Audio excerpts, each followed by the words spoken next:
before that, I didn't even know that you could be on a no-fly list for just one state. Like, Yeah. I don't know Yeah. if the airplanes go. I don't know. Like, I can I still drive through New Mexico, right? There's no such thing as a no-drive list. Oh, Yeah, why hi, not? hello, Oh. and welcome to the Jib. This bi-weekly podcast is about the many and varied schemes of the many and varied U.S. law enforcement and intelligence agencies, organizations, and committees, and how they are stupid and funny. Join us on our merry journey through space and time. Hi, my name is Barry, and I used to have a pet goldfish, but it swam away Where did you keep it? in a bowl in the kitchen. But Swam away how? one day. To like jump in the sink and went down? I don't know about the details, man. That's what my mother told me. Oh, okay. I understand now. No, Okay. wait. What's with that fucking attitude? Are you going to say something about my mother? No. She was a What's with saint. that? She was wonderful. Yeah. She was the best mother in the whole world. Mm-hmm. She knew more about you than you know about you, apparently, as That we is once discussed. true. So, yeah, anyways, hello, everybody. I'm Seamus, and I'm the guy that shaves his head at least twice a week. You shave your heads at least twice a week, Mm-hmm. like for real. Yep. And how do you do that? Do you do like with a razor or a buzzer or what? Yeah, razor I get a in the razor. shower. Yeah. Oh, okay. Oh, Yep. just I don't know. Can you see my bald spot? Yeah, let it go, man. Yeah, at some point I'm going to have to, I Yeah. think, take the Seamus ruler and take. Yeah. That looks cool, man, when you do it. I think if I did it, it wouldn't look as cool. But, yeah, you know what we should do? Because I can grow hair. It just doesn't, that stuff, patchy stuff, you know what I mean? Sure. So, like, maybe you shave your head and I'll let mine grow. You know what? I did shave my head once, and Oh, yeah? yeah, and I looked like a Holocaust survivor. It was not good. It was bad. And The girlfriend would not approve, is that what you're saying? it was 2005 or something. I still have the photos to remind myself never to do it again. But maybe things have changed now. I don't know. If we have anyone in the Facebook page, we have a Facebook page, believe it or not. Oh, yeah, keep forgetting about it, actually. Podcast. Go check us on Facebook. If anyone on the Facebook page who isn't Seamus asks to see it, I will put the photo of myself up. So this is on you guys. If you want to see me looking like I just came out of Treblinka or something, then that is what you should do. But we're not here to discuss the Holocaust. We're not? Oh, yeah, okay. I wouldn't know because you haven't shown me the script, Seamus. Yeah. But you know what it's about. At least you know. No, I don't. What? Yeah, you sort of do. You haven't told me anything. Why did I give you the details? But I mean, you've been asking for Lavender Scare Part 3. Yes! And this really? is as close. Well, this is as close as we're going to get to it for now. Because remember the last Lavender Scare? I laughed my ass off. I laughed so hard. Yeah. Oh, I don't think you'll laugh this time. That I had to apologize for it on the link. Well, for the Part 1 was definitely had some funny stuff, but Part 2 was not this funny. This won't be as funny as either. So. There's bits in it that are entertaining, please. Oh, I'm sure we'll find It's not wall-to-wall pain, is it? We'll always find a way. Okay, we'll find a way. We're not going to call this. We're not going to call it Lavender Scare Part 3, but it's definitely yeah. Anyways, lavender adjacent, sort of mauve, lilac. Yeah, this is a story about what are being dubbed the Manhattan 8. Okay. And most of what I'm going to be pulling from or my primary source is going to be Patrick Malone's work for the Seattle Times. Okay. The story known as the Manhattan 8 sits in an intersection of two defining mid-century American histories. What? Is this nothing to do with Donald Trump?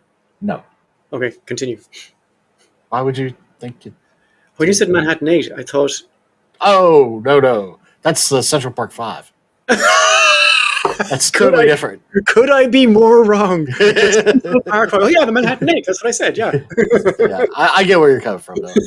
Yeah. The secret urgent work of the Manhattan Project to build the first atomic bomb and the parallels of moral panic that historians call the Lavender Scare. See parts 1 and 2.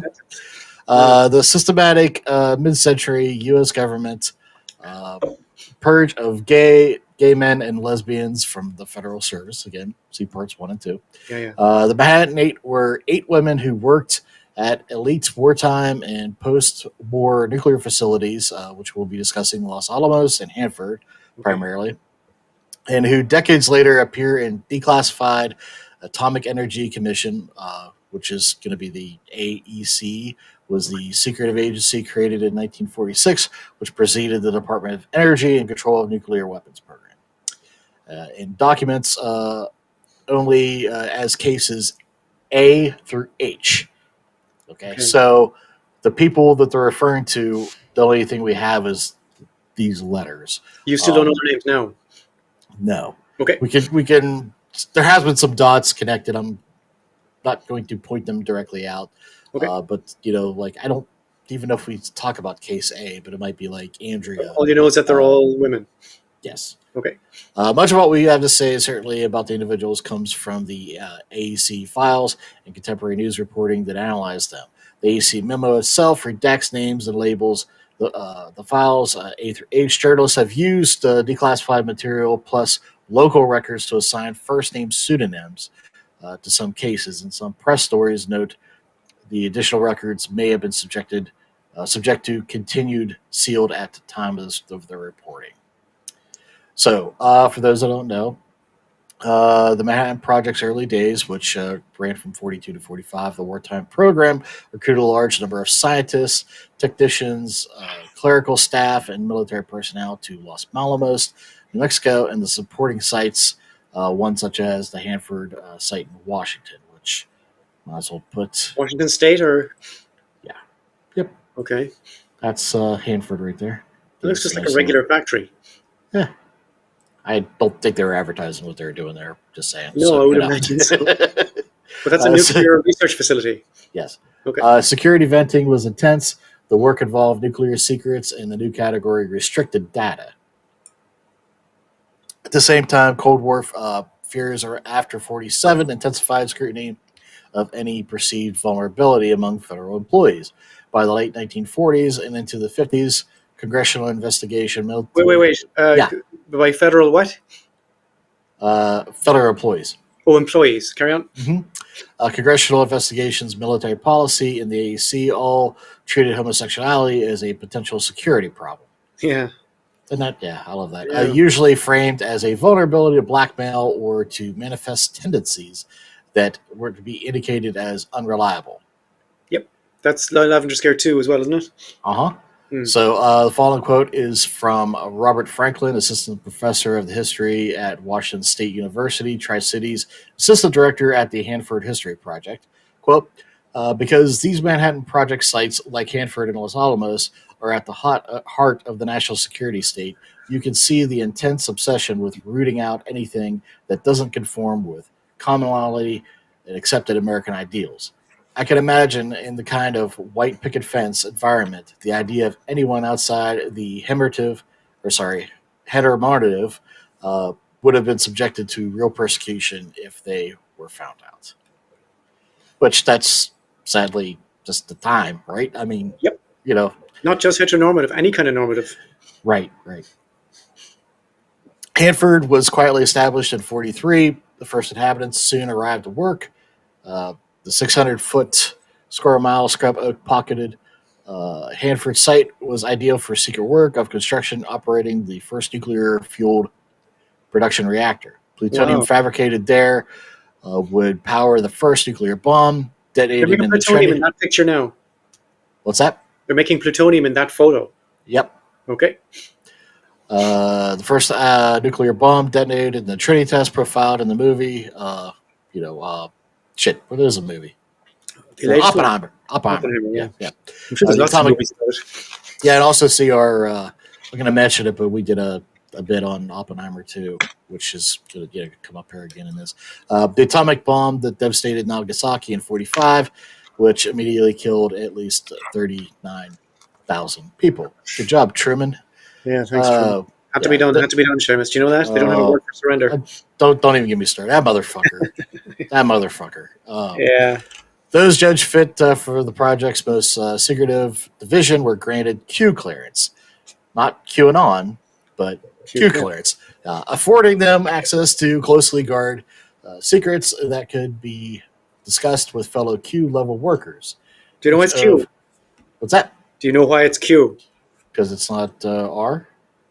No, I'm not. I'm not setting up a joke. Why? Do you know why it's called Q? No, do you? No. Oh, okay. I thought you. No, it's not a quiz. Okay. It's an interesting note. I have no clue. Okay. Each of the Manhattan Eight got security clearances of some kind. Cool. Quote, the Atomic Energy Commission and saying these people are going to be a security risk, they're damning them. you're all lumping them in the groups that might wish the U.S. and its allies harm. They are no enemies, but in fact is that they could be compromised just because of who they are. That's again from Franklin. Okay. When the FBI peered into the lives of the Manhattan Eight, at least 16 coworkers handed over information possibly to deflect agents' attention from themselves. Imagine that. What are they being accused of? Homosexuality. They're lesbians. Mm-hmm. Okay. The eight were considered, quote, considered almost everyone to be lesbians. Yeah, okay. So, According to declassified summary of the Atomic Energy Commission file on the group, using homophobic and sexist language, commented the Air, quote, these girls were coarse and masculine looking, and that the key wore men's men's clothing most of the time. Because they're working in a factory. But they were seldom seen with men and associated with girls in their own small group, like monsters. that's quite common, surely? You would Yeah. think. So, let's see here. That's an odd thing to put in a report. How would you prove somebody's a lesbian? I don't know. Just hang around the Home Depot and start taping them, is it? So that's a group of Lesbians. group of women workers. We don't know if they're all lesbians or not. Six from the left is definitely a lesbian. What? Does she turn away your advances? Is that what you're saying? That doesn't make her a lesbian, right? That makes her common sense. The first to reach Hanford in February 44 was Edith, a clerk with the Army Corps of Engineers, and Claire, who began working at the unclassified job but later gained a Q clearance to become, quote, a computer. Is that a photo of Hanford? Yep. Cool. In the plant's transformation division for General Electric. Oh. Diane arrived in 48 and got Q clearance as a laborer in GE's health estimate department. These are all pseudonyms. Yes. Right. Initially, security reviews, all of the three women by the FBI raised no concern of their sexual orientation. Thank God for that. Now let's shift gears to the other location and some other details taken from Women, Minorities in the Manhattan Project by Alex Welstern. Okay. Sorry, Wellerstern or Stein. Cool. September 43, some 60 women worked in the technical area at Los Alamos. By October 44, about 30% or 200 members of the labor force in tech area, the hospital, and the school were women. Of these, 20 could be described as scientists and 50 as technicians. 15 women worked as nurses, 25 as teachers, and 70 as secretaries or clerks. Although many women's precise jobs titles at Los Alamos remains unknown, rough numbers show about 25 of them worked on chemistry, metallurgy, 20 on bomb engineering, 16 on theoretical physics, 4 on experimental physics, 8 on ordnance, and 4 on explosives. 2 women worked with Enrico Fermeni, who had moved to Los Alamos when it opened in 43. These numbers are given by the divisional assignment instead of job titles, so a few of these women may have held clerical jobs, but it is clear that most of them were scientists or technicians. The number of women working on the Manhattan Project contrasts sharply with the Apollo Project of the 60s, which comparably in the size and scope at the peak of 65, when Apollo engaged 5.4% of the national supply of scientists and engineers, women accounted for only 3% of NASA's scientific and engineering staff. During World War II, the need for scientific labor was Wait. Yep. In 1965, women were total of 3% of NASA staff. That's what it says. Jesus Christ.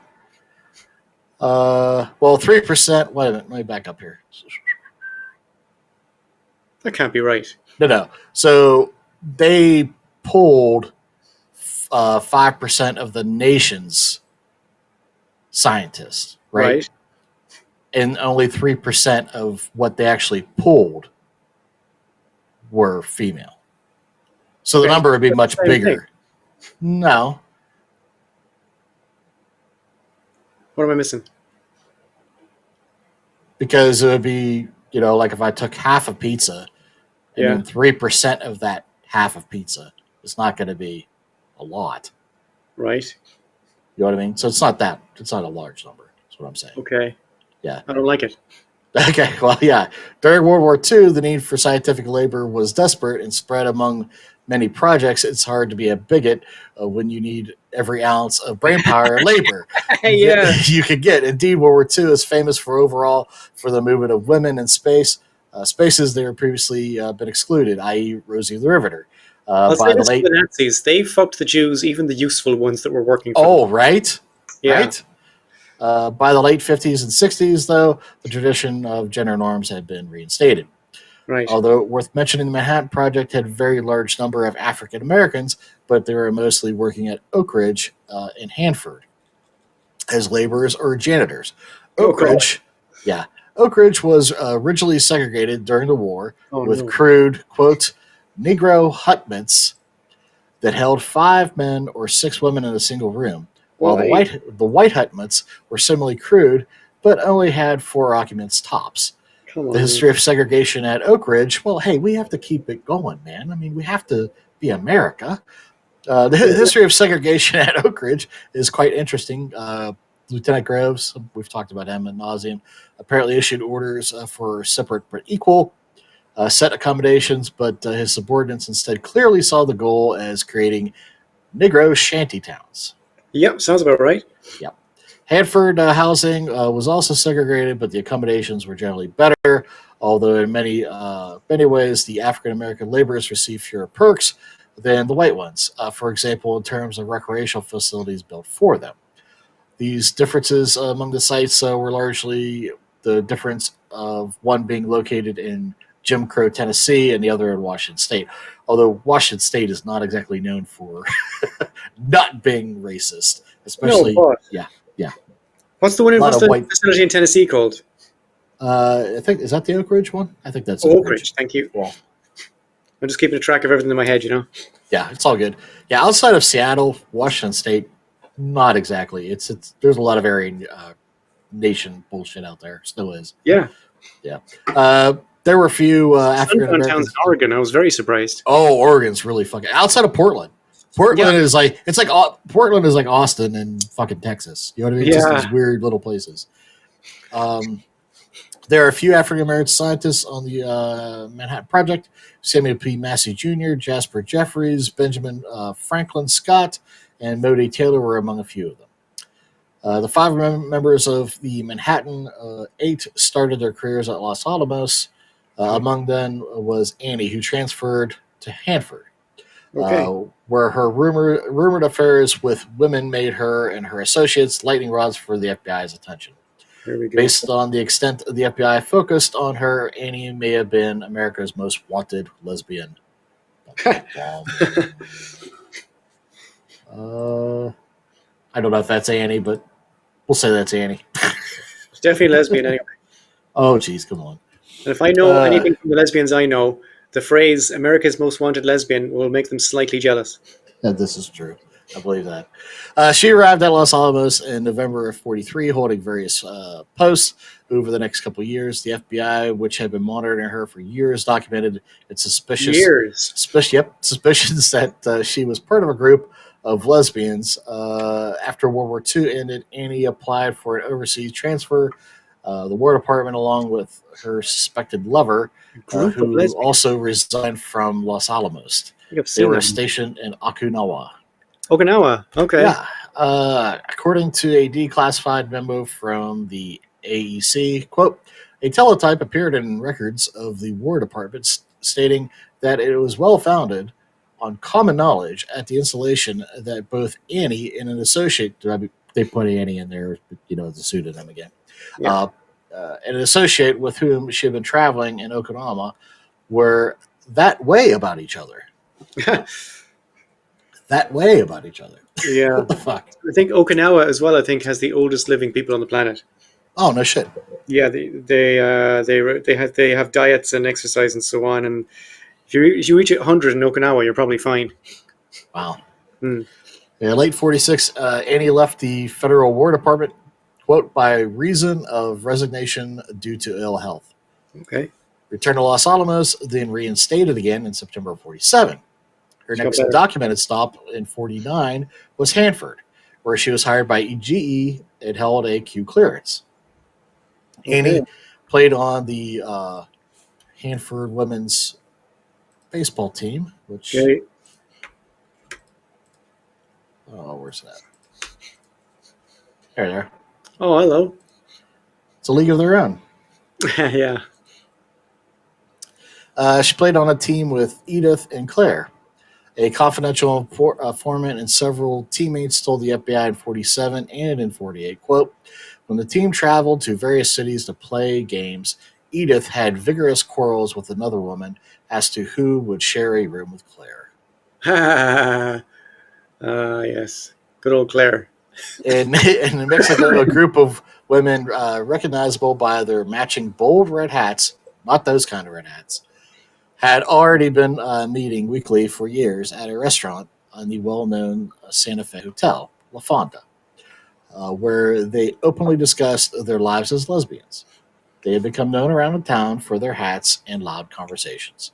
Loud lesbians, apparently. Frank Cotter, a former FBI agent who surveilled the Manhattan 8, noted FBI Director J. Edgar Hoover, there's that guy again, Turning had champion. reported his agents to the AEC to the presence of lesbians at Los Alamos as early as 47. Carter later turned his sights onto Oppenheimer himself, who lost his clearance for supporting the Communist Party, or allegedly supporting the Communist Party. Oh, we have a show about that. Yep. So you could hear more about that. Carter summarized the FBI's memos for the commission, noting Los Alamos issued, quote, family-type housing to two lesbians to eliminate the social and moral problem of dormitory. Hoover's FBI agents began appearing in droves as Los Alamos opened in the office. They opened their own offices in 43. It was just a couple of blocks away from the La Fonda Hotel in Santa Fe, where the group of lesbians would regularly meet. Their red hats stayed inside from that point on. The FBI's crusade to identify members of the LGBTQ plus people in the nuclear weapons program before the grounds even popped up, drove even civilians who were gay back into the underground. Jordan Byro Walters, author of Wide Open Desert, A Queer History of New Mexico, quote, the goat culture that had been established really got dismantled and disrupted. So they weren't just fucking up the lives of people working for the government. For no reason at all. Nope. Agents swarmed everywhere, lurking just to be on the fences. What's wrong with those? What did that Hoover guy? Well, we talked in episode 2 of the Lavender Scare about Hoover's own issues. We did, yeah. Yeah. So a lot of closeted behavior there, a lot of projection. Yeah. Yeah. So they're just out of reach rate from the Manhattan Project sites. When Ellen Bradbury Reed's father moved his family from Tennessee to work alongside Oppenheimer at Los Alamos, there were cocktail parties, and it was common that they followed an odd but familiar pattern. The men gathered outside to talk, and the men stayed inside. Bradbury, Reed, quote, the houses were bugged. It didn't seem weird at the time, but you look back on your life and you realize that this was unusual about those parties. The And everybody knew they were bugged. Sorry? Everybody knew they were bugged. Apparently. Okay. The AEC memo makes it clear that the FBI conducted the supplemental background and investigations and interviews that AEC relied on to decide whether to withhold or reinstate security clearances.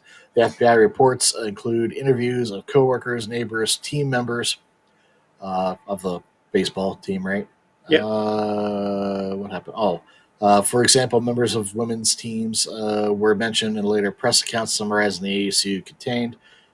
Confidential informants, these reports sometimes stated gospel-style observations, i.e. the example would be that a subject was mannish in appearance, but had close female associates.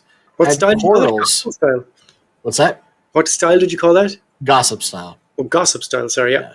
Or had Yeah, that's it. quarrels That's involving evidence, room arrangements while traveling at the team. I mean, we kind Yeah. of already touched on it. In concrete administration terms, the FBI supplemental investigations were the reason that the AEC reopened and re-examined clearances.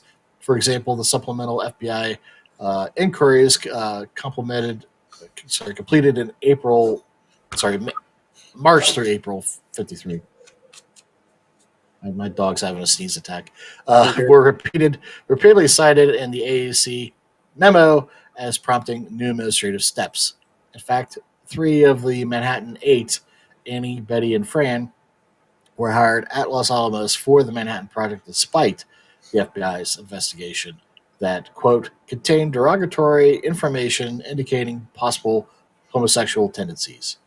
Bum, bum, But bum. all the, like, let's say they are lesbians or whatever. Yeah. All the information they have doesn't add up to lesbian.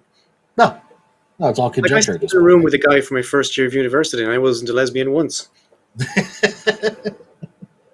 You know? Very later, the FBI's watch list, while the Women's Army Corps, quote, because of an alleged close friendship with a lieutenant, end quote, she later married a man employed at Los Alamos, and the commission became satisfied that Fran was not a lesbian.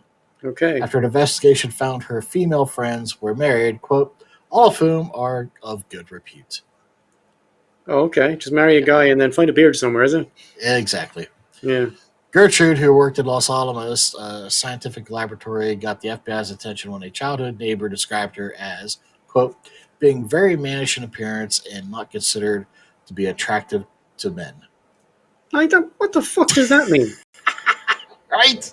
Mannish in appearance. Some women are just mannish looking, and some men are Yeah. kind of womany. It's a big deal, like. Like, Jesus Christ. But she was spared further action when an informant said Gertrude, quote, never indulged in any kind of informal act and lived a clean life. Can a woman not just exist? No. They have to be there to be brood mares of the state. Don't you know? But they can't. No, apparently that's not enough. They have to be attractive brood mares Well, through the state. okay, yeah, that's true. That's true. In Betty's case, the commission's director of security in 47 personally advised the FBI's reports implicating her as a lesbian should not disqualify her for Q clearance. So, Okay. Take what you can, right? Baby step. So she went out about living her life, moving in with another woman in Santa Fe, where they quote they as a couple have adopted a child, end quote. Okay. So that's kind of surprising. In 47, that would be cool, but hey, Yeah. yeah. There's something else happening there, I think. What's that? There's something else happening there they're not telling us. Maybe. The before mentioned AEC memoranda also recounts the initial shift in policy. Earlier in the late 40s, the AEC's director of securities sometimes judged that reported derogatation information, quote, was not of nature to require adverse clearance action, end quote. Okay. I.e., such matters could be handled as personal problems rather than security details. But by 1953, under the influence of the broader federal posture, the AEC described a present policy that were reports provided grounds for reasonable belief that an individual was a homosexual, clearance would be withheld pending eligible determination. Okay. I've never heard of lesbianism described as a personal problem before. That's interesting. Right? Those change practices placed people whose private lives had previously been tolerated suddenly at risk of career termination. Yeah, yeah. Or at least In the get the early, clearance gone. sorry, At least the clearance would be removed. yeah. In the early 50s, gay men were employed by the federal government, were being arrested at known cruising sites, right, in D.C. Yeah. Russia had emerged as the FBI, or sorry, as America's rival in the nuclear arms race, and Dwight D. Eisenhower was elected to the White House on the Republican platform, promising Okay, to now wait a second. remove. That Yep. at least is evidence, right? What's If that? you arrest a guy at a cruising spot, like, and he's doing cruising, that's at least evidence that he's gay. He's not just saying, "Oh, he's a bit womany." Well, yeah, but I mean, even then, it was like they'd even say like if you were at certain bars and if you turned and didn't like remain seated forward, if you just like Oh, right. turned, that was deemed you're cruising. You know what I mean? Oh, I It's just- see. Okay, Yeah, then yeah, I take it back. They're expanding the definition of cruising to be, yeah, look, check your foot for something. If you could do this way, you're gay, is it? yeah. It's fucked up. Yeah. But Eisenhower won, promising to remove submersives who obsessively infiltrated the federal government. That bureaucratic framing was formalized and broadened by Eisenhower's 1953 Executive Order 10450, which made sexual perversion explicit grounds for exclusion from federal employment, Oh, security okay. clearances. And in April 53, the order was signed, which adopted harsher policies targeting gay employees, which the FBI would enforce. Yeah. Again from Bradbury Reed, quote, the more we learn about the FBI, the worse it goes. That's the subtitle to our podcast, man. Exactly. It was generating more blackmailed information. The FBI's dirty fingers were reaching everywhere. I mean, this guy fucking knows, man. You know what I mean? He's seen their fucking number. So I guess I could probably You only roast the take that ones you off the love. screen. Yeah. James, I have a question for you. Do Yeah. you or have you ever found a man sexually attractive? Sure. Okay, well then you can have fun being arrested by the FBI. Have fun having your security clearance removed Right? at Yeah. Hanford or whatever the place is in Oregon. Yeah. Good luck with that. That was easy. Yeah. The same year Right answer is Eisenhower. no, Seamus, Oh, okay? I'm sorry. Yeah. But Pedro Pascal, man, I'm sorry. Pedro doesn't count. We've all got Pedro, all Okay. right? All right. All right. Pedro's the hall pass. He doesn't count. Cool. Apart from Pedro Pascal. Da-da-da-da-da-da.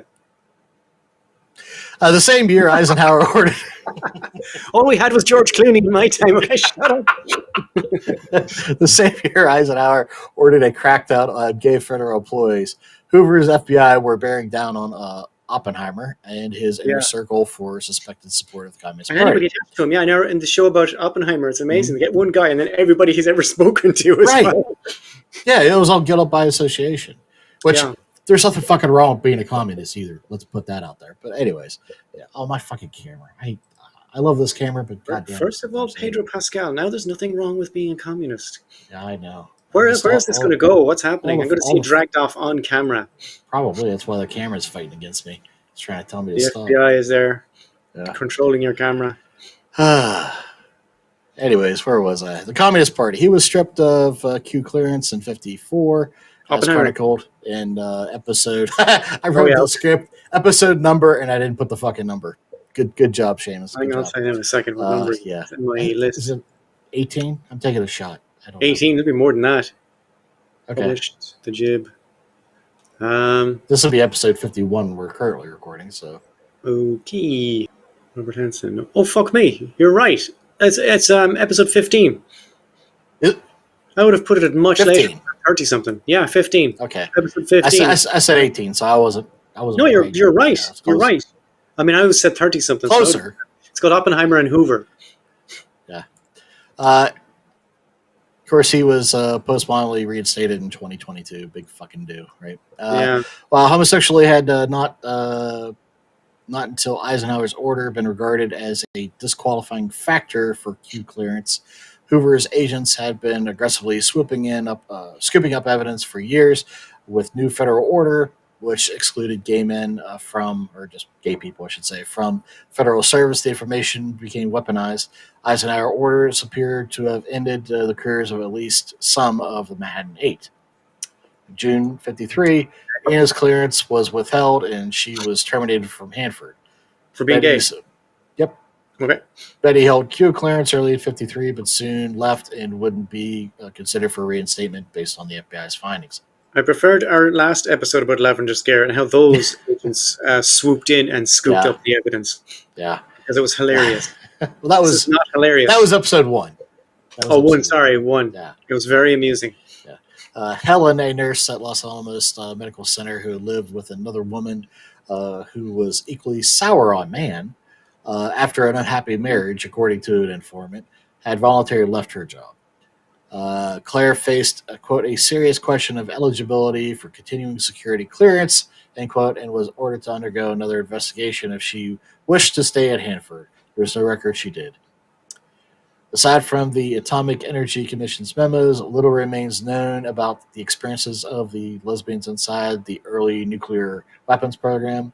There might have been the Manhattan Nine, but another suspected lesbian was, quote, terminated and escorted from the project in 47 for allegedly trafficking alcohol. It's like, okay.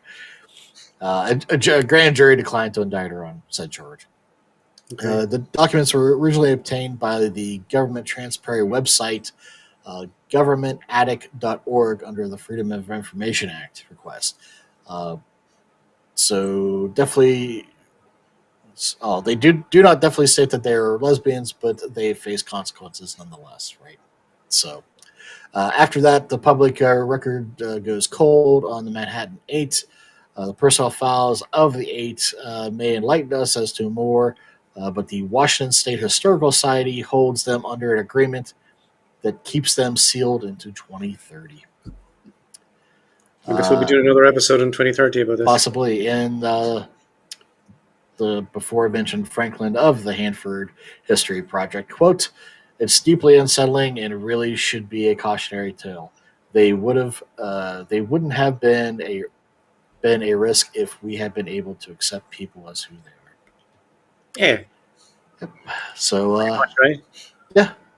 So that's all I got. Although I think my computer just froze. Okay, the Manhattan Eight. What the hell? Lesbians a go-go. Lesbians a go-go. There you go. Yeah. Okay. So, or maybe not lesbians, just women who are sour on men for apparently justifiable reasons. If he said she came out of an unhappy marriage. Yeah. I mean, women. We suck. I mean, we suck. Men suck. I mean, terrible. We often do. Yeah. So I get it. But yep, that's all I got for the scripted portion of our episode. Okay. Do you want to dive straight into the unscripted portion? Sure. Where the hell is William? Sorry, that was a mistake. Okay. Here we go.